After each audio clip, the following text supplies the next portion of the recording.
आज हम हिस्टोलॉजी और हिस्टोपैथोलॉजी के बारे में बात करेंगे। पहले हिस्टोलॉजी के बारे में बात करते हैं। हिस्टोलॉजी क्या है? हिस्टोलॉजी के अंतर्गत किन चीज़ों की स्टडी की जाती है? दोस्तों, वनस्पति और जंतु विज्ञान दोनों में ही हिस्टोलॉजी अलग अलग अपनी एक ब्रांच होती है। हिस्टोलॉजी के अंतर्गत टिश्यूज यानी ऊतकों का अध्ययन किया जाता है।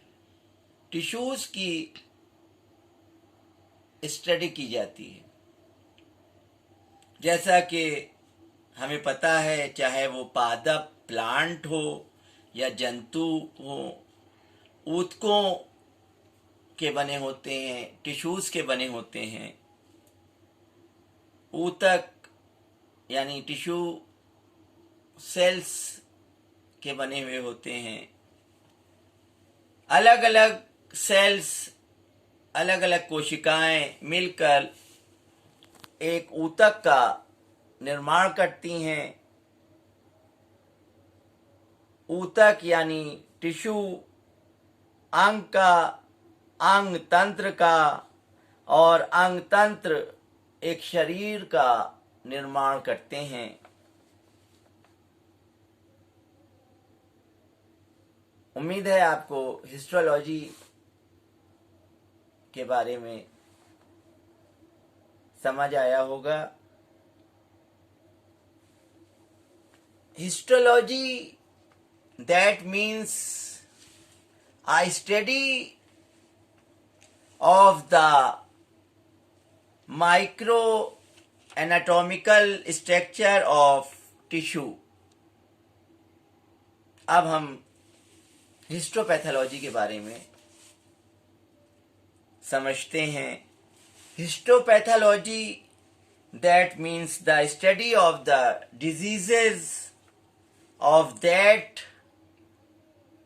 microanatomical part of that tissue।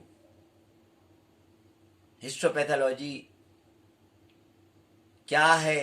Histopathology, that means the study of the diseases of that microanatomical part of that tissue।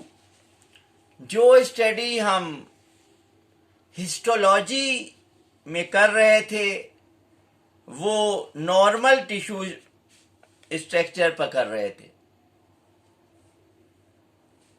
अब उसी टिश्यू में कौन सा डिजीज हो गया है, उस डिजीज का कारण क्या है, कैसा डिजीज है, क्यों हुआ है, इसकी स्टडी जो करेंगे उसको हम बोलेंगे हिस्टोपैथोलॉजी। पैथ मीन्स डिजीज के हैं, पैथ मीन्स विकृति, इसीलिए पैथोलॉजी को विकृति विज्ञान कहा जाता है। Pathology means the study of diseases, that means, अब हम इसी से हिस्टोपैथोलॉजी के बारे में समझेंगे। Pathology say that means histopathology means a study of diseases which are related from a tissue,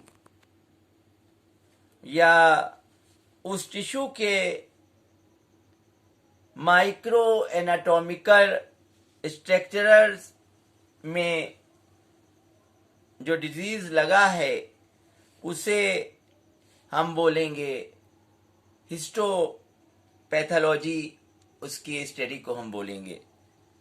hope दोनों चीज़ें आप लोगों को समझ में आई होंगी।